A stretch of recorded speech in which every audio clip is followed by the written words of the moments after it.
গান শুনে যদি কেউ মজা পায়, স্বাদ পায়, আহ আহ করে উঠছে, অথবা এরকম তাল মারছে, অথবা পায়ের তাল ঝুমকুরের সাথে, বাদ্যের সাথে, গানের তালে যদি সে ডোলে, মজা পায়,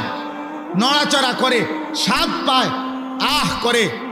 হ্যাঁ আওয়াজ করে, ইমামে আজম আবু হানিফা বলেন এরকম স্বাদ এবং মজা পাওয়া কুফরি, কুফরি, কুফরি। তাইলে দোস্ত, হতে পারে গান, হতে পারে বাদ্য, এই গায়িকা, এই নর্তকী একদিন তোমার ঈমান হারা করে কবরে পাঠায় দিবে, কবরে পাঠায়। হযরত ওমর ইবনে আব্দুল আজিজ রাহমাতুল্লাহ আলাইহি বলছেন, যে কলিজার ভিতরে আল্লাহর কোরআন আছে সেখানে গান থাকতে পারে না, আর যেই কলিজার ভিতরে গান আছে, গানের আকর্ষণ আছে, ওই দিলের মধ্যে আল্লাহর কোরআন থাকতে পারে।